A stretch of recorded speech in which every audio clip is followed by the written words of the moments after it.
Hi, welcome back. ಇವತ್ತು ನಾನು already last ವಿಡಿಯೋದಲ್ಲಿ ಹೇಳಿದ್ದೆ, ಮೀಶೋದಲ್ಲಿ ನಾನು ಯಾವ್ಯಾವ ಎಲ್ಲ ಪ್ರಾಡಕ್ಟ್ಸ್ನ ಪರ್ಚೇಸ್ ಮಾಡಿದ್ದೆ ಅನ್ನೋದನ್ನು ನಾನು ನೆಕ್ಸ್ಟ್ ವಿಡಿಯೋದಲ್ಲಿ ತಿಳಿಸ್ತೇನೆ ಅಂತ. ಸೊ ಇವತ್ತು ನಾನು ಮೀಶೋದಲ್ಲಿ ಏನೇನೆಲ್ಲ ಬೈ ಮಾಡಿದ್ದೆ ಅನ್ನೋದನ್ನು ನಾನು ಈ ವಿಡಿಯೋದಲ್ಲಿ ತೋರಿಸ್ಕೊಡ್ತೀನಿ. ಇದು ಆ್ಯಕ್ಚುಲಿ ನಾನು ಬಿಗಿನರ್ ಇದ್ದಾಗ ಬೈ ಮಾಡಿದ್ದು, ಏನೇನೆಲ್ಲ ಬೇಕು ಸ್ಟಾರ್ಟಿಂಗಲ್ಲಿ ವರ್ಕ್ ಮಾಡೋದಕ್ಕೆ ಅನ್ನೋ ಟೈಮಲ್ಲಿ ಬೈ ಮಾಡಿದ್ದು, ಅದನ್ನು ನಾನು ಇವತ್ತು ತೋರಿಸ್ತೀನಿ. ಸೊ ನಾನು ಫಸ್ಟ್ ಬೈ ಮಾಡಿದ್ದು ಈ ಬೀಡ್ಸ್ನ. ಇದನ್ನೇ ನಾನು ಫಸ್ಟ್ ಟೈಮ್ ಮೀಶೋದಲ್ಲಿ ಬೈ ಮಾಡಿದ್ದು ಅಂದ್ಕೊತೀನಿ. It was around 200 something, 220 something. ಇದು ಆಲ್ಮೋಸ್ಟ್ ಈ ಥರ 3/4 ಅಷ್ಟಿತ್ತು. ನಾನು ಯೂಸ್ ಮಾಡಿದ್ದೀನಿ, ಹಾಗಾಗಿ ಆಲ್ರೆಡಿ ಇಷ್ಟು ಆಗಿದೆ. ಇದನ್ನು ನಾನು ಬೈ ಮಾಡಿ ಆಲ್ರೆಡಿ ತುಂಬ ಮಂತ್ಸೇ ಆಯಿತು, ಆಲ್ಮೋಸ್ಟ್ ಹತ್ತತ್ರ 1 ಇಯರೇ ಆಯಿತು ಅಂದ್ಕೊತೀನಿ. ಬಟ್ ಒಂದು ಡಿಸಡ್ವಾಂಟೇಜ್ ಏನಪ್ಪ ಅಂತ ಅಂದರೆ, ಇದರಲ್ಲಿ ಎಲ್ಲ ಸೈಜಸ್ಸು ಒಂಥರ ಸೈಜಸ್ ಅನ್ನೋದಕ್ಕಿಂತ ಶೇಪ್ಸ್ ಡಿಫ್ರೆಂಟಾಗಿ ಇದೆ. ಶೇಪ್ಸ್ ಆ್ಯಕ್ಚುಲಿ ತುಂಬ ಡಿಫ್ರೆಂಟ್ ಆಗಿದೆ, ಒಂದು ಚಿಕ್ಕದು ಒಂದು ದೊಡ್ಡದು ಆ ರೀತಿ ಬಂದಿರೋದ್ರಿಂದ. ಸೊ ಅದೊಂದು ಪ್ರಾಬ್ಲಮ್ ಅನಿಸುತ್ತೆ. ಅದು ಬಿಟ್ಟರೆ ಕ್ವಾಲಿಟಿ ವೈಸ್ ಓಕೆ ಅನ್ನಿಸ್ತು. ಅದೇ ನಾನು ಪ್ರೈಸ್ ಹೇಳ್ದಂಗೆ 220 ಸಮಥಿಂಗ್ ಆಗಿತ್ತು. ಸೊ ನಾನು ಫಸ್ಟ್ ಇದನ್ನು ಏನಕ್ಕೆ ಬೈ ಮಾಡಿದ್ದು ಅಂದರೆ, ಆ ಟೈಮಲ್ಲಿ ನಾನು ನಾರ್ಮಲ್ ನೀಡಲ್ಲಿಂದ ಏನೋ ಬೀಡ್ಸ್ ವರ್ಕ್ ಮಾಡೋದನ್ನು ಕಲಿತಿದ್ದೆ ಫಸ್ಟು, ಹಾಗಾಗಿ ಇದನ್ನು ನಾನು ಪರ್ಚೇಸ್ ಮಾಡಿದ್ದು. ಆ್ಯಂಡ್ ದೆನ್ ನಾನು ನೀಡಲ್ಸ್ ಬೈ ಮಾಡಿದೆ. ಸೊ ಇದು ಆ್ಯಕ್ಚುಲಿ 2 ಸೆಟ್ ಇದೆ. ನಾನು ಫಸ್ಟು ಒಂದೇ ಸೆಟ್ ಬೈ ಮಾಡಿದ್ದು. ಒಂದು ಸೆಟ್ಟಲ್ಲಿ 5 ಪೀಸ್ ಸಮಥಿಂಗ್ ಇತ್ತು, ಅರೌಂಡ್ 150 ಏನೋ ಆಗಿತ್ತು. ಬಟ್ ಏನಾಯಿತು, ಅದು ವರ್ಕ್ ಮಾಡ್ತಾ ಮಾಡ್ತಾ 2 ಟೈಮ್ಸ್ ಕೆಳಗಡೆ ಬೀಳಿಸಿ ಅದು ನೀಡಲ್ದು ಈ ಫ್ರಂಟ್ ಮೇನ್ ಏನಿದೆ ಅದೇ ಮುರಿದೋಗಿತ್ತು. ಸೊ ವರ್ಕ್ ಮಾಡೋಕ್ಕೆ ಆಗ್ತಿರಲಿಲ್ಲ, ಹಂಗಾಗಿ ಇನ್ನೊಂದು ಸೆಟ್ ಬೈ ಮಾಡಿದೆ. ಈಗ ನಾರ್ಮಲಾಗಿ ನಾನು ವರ್ಕ್ ಮಾಡ್ತಾಯಿದ್ದೀನಿ ಇದನ್ನು ಯೂಸ್ ಮಾಡಿಕೊಂಡು. ಸೊ ಟೋಟಲ್ 2 ಸೆಟ್ಗೆ 10 ಪೀಸ್ ಸಮಥಿಂಗ್ ಇದೆ. ಅದು ಡಿಫ್ರೆಂಟ್, ಎಲ್ಲ ಒಂದೇ ಥರ ಇರೋಲ್ಲ. ನೀಡಲ್ಸ್ ನಮಗೆ ಒಂದೊಂದು ವರ್ಕ್ ಮಾಡೋದು, ಲೈಕ್ ಒಂದೊಂದು ವರ್ಕಿಗೂ ಒಂದೊಂದು ಥರ ನೀಡಲ್ ನಾವು ಯೂಸ್ ಮಾಡಬೇಕಾಗತ್ತೆ. ಬೀಡ್ಸ್ಗೆ ಒಂದು, ನಾರ್ಮಲ್ ಚೈನ್ ಸ್ಟಿಚ್ ಎಂಬ್ರಾಯ್ಡ್ರಿಗೆ ಒಂದು, ಜರ್ದೋಸಿಗೆ ಒಂದು, ಆ ರೀತಿ ಡಿಫ್ರೆಂಟ್ ನೀಡಲ್ಸ್ ಯೂಸ್ ಮಾಡ್ತೀವಿ. ಅದೆಲ್ಲ ನಾನು ಲೇಟರ್ ತೋರಿಸ್ತೀನಿ. ಅದಾದಮೇಲೆ ನೆಕ್ಸ್ಟು ನಾನು ಈ ಫ್ರೇಮ್ಸ್ ನೋಡ್ಬೋದು. ಆ್ಯಕ್ಚುಲಿ ಇದು ಡಿಫ್ರೆಂಟ್ ಸೈಜಸಲ್ಲಿ ಬರುತ್ತೆ. ನಾನೀಗ ಆಲ್ರೆಡಿ ಇದನ್ನು ವರ್ಕ್ ಮಾಡ್ತಾಯಿದ್ದೀನಿ. ಆ ವರ್ಕ್ ಬಗ್ಗೆ ನಾನು ಆಮೇಲಿಂದ ತೋರಿಸ್ತೀನಿ ನೆಕ್ಸ್ಟ್ ವಿಡಿಯೋದಲ್ಲಿ. ಸೊ ಇಲ್ಲಿ ನೋಡ್ಬೋದು, ನಾನು ಆಲ್ರೆಡಿ ಕ್ಲಾತ್ ಫಿಕ್ಸ್ ಮಾಡಿದ್ದೀನಿ. ಇಲ್ಲಿಂದ ಆಲ್ಮೋಸ್ಟ್ ಈ ಸೈಜ್ವರೆಗೂ ಬರುತ್ತೆ. ಇದು I think it is around 12 inches something ಇದೆ. ಇನ್ನೂ ಇನ್ನೂ ದೊಡ್ಡ ಸೈಜಸಲ್ಲೂ ಬರುತ್ತೆ. 16 ಇಂಚಸ್ ಬರುತ್ತೆ, 18 ಇಂಚಸ್ ಬರುತ್ತೆ. ಬಿಗಿನರ್ ಆಗಿ ಪ್ರಾಕ್ಟೀಸ್ ಮಾಡ್ತಿದ್ದರಿಂದ ನಾನು ಜಸ್ಟ್ 12 ಇಂಚಸ್ ತನಕ ನಾನು ಆರ್ಡರ್ ಮಾಡಿಕೊಂಡೆ. ಅದನ್ನು ನಾನು ತೋರಿಸ್ತಿದ್ದೀನಿ. ಆರಾಮಾಗಿ ವರ್ಕ್ ಮಾಡ್ಬೋದು. ಆ್ಯಂಡ್ ಇದ್ರ ಜೊತೆ ಇನ್ನೂ ಡಿಫ್ರೆಂಟ್ ಸೈಜಸ್ ಬಂದಿದೆ. ನಾನು ಆಲ್ಮೋಸ್ಟ್ ಎಲ್ಲದಕ್ಕೂ ಕ್ಲಾತ್ ಫಿಕ್ಸ್ ಮಾಡಿಬಿಟ್ಟಿದ್ದೀನಿ. ನೋಡಿ, ಇದಕ್ಕೂ ಅಷ್ಟೇ ಕ್ಲಾತ್ ಫಿಕ್ಸ್ ಮಾಡಿದ್ದೀನಿ. ಇದು around I think so 10 inches ಏನೋ ಇರಬೇಕು. ಆರಾಮಾಗಿ ನಾನು ಪ್ರಾಕ್ಟೀಸ್ ಮಾಡ್ತಾಯಿದ್ದೀನಿ. ಆ್ಯಂಡ್ ಇದು ಕೂಡ, ಇದು ಎಷ್ಟು 8 ಸಮಥಿಂಗ್ ಇರಬೇಕು. ಇದು ನೋಡ್ಬೋದು. ನಾನು ಈ ರೀತಿ ಬುಟ್ಟಾಸ್ ಸೀರೀಸ್ ಅಂತ ಮಾಡ್ಕೊಂಡು ಬಂದೆ, ಬಟ್ ಈಗ ಸ್ಟಾಪ್ ಮಾಡಿದ್ದೀನಿ. ನಾನು ಮತ್ತೆ ಸ್ಟಾರ್ಟ್ ಮಾಡ್ಕೊತೀನಿ. ಸೊ ಇದನ್ನು ಫಿಕ್ಸ್ ಮಾಡಿ ಇಟ್ಟಿದ್ದೀನಿ. ಇದನ್ನು ವರ್ಕ್ ಮಾಡಬೇಕು.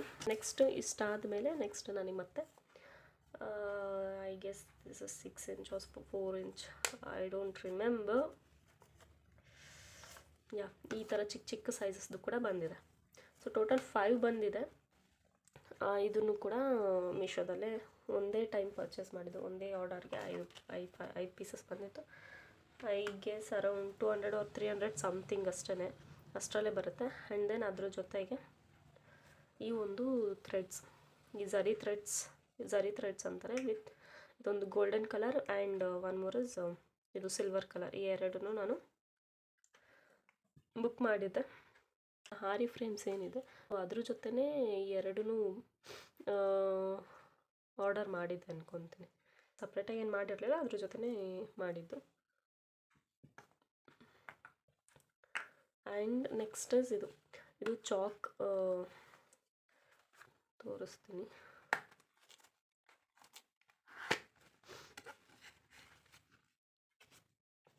ನೋಡ್ಬೋದು ಕಲರ್ ಚಾಕ್. ಇದು ಮಾರ್ಕಿಂಗ್ ಮಾಡೋದಕ್ಕೆ ನಾನು ಆಲ್ರೆಡಿ ಒಂದು ವೈಟ್ ಕಲರ್ ಯೂಸ್ ಮಾಡ್ತಾ ಇದ್ದೀನಿ. ಇದ್ರ ಜೊತೆಗೆ ಇನ್ನೂ ಕೆಲವೊಂದು ಪ್ರಾಡಕ್ಟ್ಸ್ನ ನಾನು ಆರ್ಡರ್ ಮಾಡಿದ್ದೆ, ಎಲ್ಲ ಒಂದೇ ಸತಿ. ಅದ್ರ ಜೊತೆ ಈ ಚಾಕ್ ಜೊತೆಗೆ ಇದು ಅಷ್ಟೇ ಟ್ರೇಸಿಂಗ್ ಮಾಡೋದಕ್ಕೆ. ಈಗ ಬ್ಲೌಸ್ ಆಗಿರ್ಬೋದು, ಏನೇ ಅಷ್ಟೇ ಟ್ರೇಸ್ ಮಾಡೋದಕ್ಕೆ ಒಂದು ಸೈಡಿಂದ ಇನ್ನೊಂದು ಸೈಡ್ಗೆ ನಾವು ಟ್ರೇಸ್ ಮಾಡುವಾಗ ಬಟ್ಟೆ ಮೇಲೆ, ಕ್ಲಾತ್ ಮೇಲೆ ಈ ರೀತಿ ಜಸ್ಟ್ ಮೂವ್ ಮಾಡ್ಕೊತಾ ಹೋದರೆ ಅದು ಈಸಿಯಾಗಿ ಟ್ರೇಸ್ ಆಗುತ್ತೆ, ಅದಕ್ಕೋಸ್ಕರ. ಆ್ಯಂಡ್ ದೆನ್ ಇದು ಸಿಸರ್.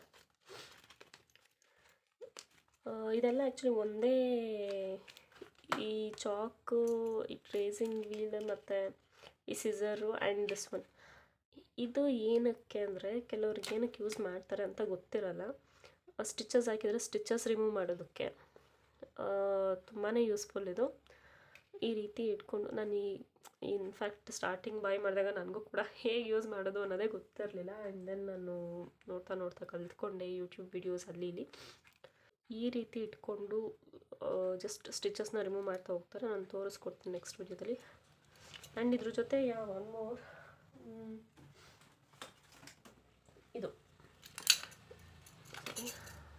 ಇದು ಈ ಸ್ಕೇಲ್ ಆರ್ಮೋಲ್ ಮಾರ್ಕ್ ಮಾಡೋದಕ್ಕೆ ಈ ಸ್ಕೇಲ್, ಅಥವಾ ಬ್ಯಾಕ್ ಸೈಡ್ ಯು ಶೇಪ್ ತಗೊಳ್ಳೋದಕ್ಕಾಗಿರ್ಬೋದು ಅಥವಾ ರೌಂಡ್ ಶೇಪ್ ತಗೊಳ್ಳೋದಕ್ಕಾಗಿರ್ಬೋದು, ಇದು ತುಂಬಾ ಯೂಸ್ಫುಲ್. ಸೊ ಅದಕ್ಕೋಸ್ಕರ ಈ 5 ಪೀಸ್ ಕೂಡ ಒಂದೇ ಪರ್ಚೇಸಲ್ಲಿ ತೊಗೊಂಡಿದ್ದು, ಒಂದೇ ಸತಿ ಆರ್ಡರ್ ಮಾಡಿದ್ದು ಇಷ್ಟು. ಆ್ಯಂಡ್ ಇಷ್ಟು ನಾನು ಮೀಶೋದಲ್ಲಿ ಆರ್ಡರ್ ಮಾಡಿದ್ದು, ಐ ಥಿಂಕ್ ಸೊ ಇಷ್ಟೇ. ಇದನ್ನು ಬಿಟ್ಟರೆ ನಾನು ಎಕ್ಸ್ಟ್ರಾ ಇನ್ನೇನು ಆರ್ಡರ್ ಮಾಡಿರಲಿಲ್ಲ. ಇದೆಲ್ಲ ಸೇರಿ ಅರೌಂಡ್ ನನಗೇನು ಒಂದು 1000 ಒಳಗಡೆ ಮುಗ್ದಿದೆ ಅಂತ ಅಂದ್ಕೊತೀನಿ. ಇದ್ರ ಜೊತೆ ಕೆಲವೊಂದು ಐಟಮ್ಸ್ನ ನಾನು ಹೊರಗಡೆಯಿಂದನೂ ಪರ್ಚೇಸ್ ಮಾಡಿದ್ದೀನಿ. ಅದು ಬಂದು ಇದು beads, 4mm something beads. Almost ಇದನ್ನೆಲ್ಲ ನಾನು ಸ್ವಲ್ಪ ಯೂಸ್ ಮಾಡಿಬಿಟ್ಟಿದ್ದೀನಿ. ಇದು ನಾನು ಹೊರಗಡೆನೇ ತರಿಸ್ಕೊಂಡಿದ್ದು, ಅರೌಂಡ್ 60 ರೂಪೀಸ್ ಸಮಥಿಂಗ್ ಆಗಿತ್ತು. ಇದ್ರ ಜೊತೆ ನಾರ್ಮಲ್ ನೀಡಲ್ ಏನಕ್ಕೆ ಅಂದರೆ ನಾನು ಆ್ಯಸ್ ಐ ಸೆಡ್ ಮುಂಚೆ ಸ್ಟಾರ್ಟಿಂಗ್ ನಾನು ಬಿಗಿನರ್ ಇದ್ದಾಗ, ಇನ್ಫ್ಯಾಕ್ಟ್ ಈಗಲೂ ನಾನೇನು ಪ್ರೊಫಿಷಿಯಂಟ್ ಅಂತ ಹೇಳಲ್ಲ, ಇವಾಗಲೂ ನಾನು ಇನ್ನೂ ಪ್ರಾಕ್ಟೀಸ್ ಮಾಡ್ತಾನೇ ಇದ್ದೀನಿ, ಕಲಿತಾನೇ ಇದ್ದೀನಿ. ಸ್ಟಾರ್ಟಿಂಗಲ್ಲಿ ನಾನು ಆರಿ ನೀಡಲ್ ಯೂಸ್ ಮಾಡಿಕೊಂಡು ವರ್ಕ್ ಮಾಡೋದು ಕೆಲವ್ರಿಗೆ ತುಂಬಾ ಕಷ್ಟ ಆಗುತ್ತೆ, ಇನ್ಫ್ಯಾಕ್ಟ್ ನನಗೂ ಕೂಡ. ಸೊ ಹಾಗಾಗಿ ನಾನೇನು ಮಾಡಿದೆ, ಫಸ್ಟು ನಾರ್ಮಲ್ ನೀಡಲಿಂದ ಬೀಡ್ಸ್ ವರ್ಕ್ ಮಾಡಿ ಅದಾದಮೇಲೆ ನಾನು ಆರಿ ನೀಡಲಿಂದ ಪ್ರಾಕ್ಟೀಸ್ ಮಾಡೋದಕ್ಕೆ ಸ್ಟಾರ್ಟ್ ಮಾಡಿದ್ದು. ಇಷ್ಟನ್ನು ನಾನು ಮೀಶೋಯಿಂದ ಪರ್ಚೇಸ್ ಮಾಡಿದ್ದು. ಮತ್ತೆ ಏನಾದರೂ ನಾನು ಪರ್ಚೇಸ್ ಮಾಡಿದ್ರೆ ನಾನು ನೆಕ್ಸ್ಟ್ ವೀಡಿಯೋದಲ್ಲಿ ಇನ್ಫಾರ್ಮ್ ಮಾಡ್ತೀನಿ. ಆ್ಯಂಡ್ ನೆಕ್ಸ್ಟ್ ವೀಡಿಯೋದಲ್ಲಿ ನಾನು ಇನ್ನೂ ಒಂದು ಇನ್ಫಾರ್ಮೇಷನ್ ಕೊಡ್ತೀನಿ, ನನ್ನ ಈ ಒಂದು ಜರ್ನಿ ಹೇಗೆ ಸ್ಟಾರ್ಟ್ ಆಗಿದ್ದು ಆ್ಯಂಡ್ ಹೇಗೆ ಕಂಟಿನ್ಯೂ ಆಗ್ತಿದೆ ಅಟ್ ಪ್ರೆಸೆಂಟ್ ಅನ್ನೋದನ್ನು ನಾನು ಹೇಳೋಣ ಅಂತ ಅಂದ್ಕೊಂಡಿದ್ದೀನಿ. ಈ ವಿಡಿಯೋ ಇಲ್ಲಿಗೆ ಸ್ಟಾಪ್ ಮಾಡ್ತೀನಿ. Will meet again in another video. Okay, thank you, bye.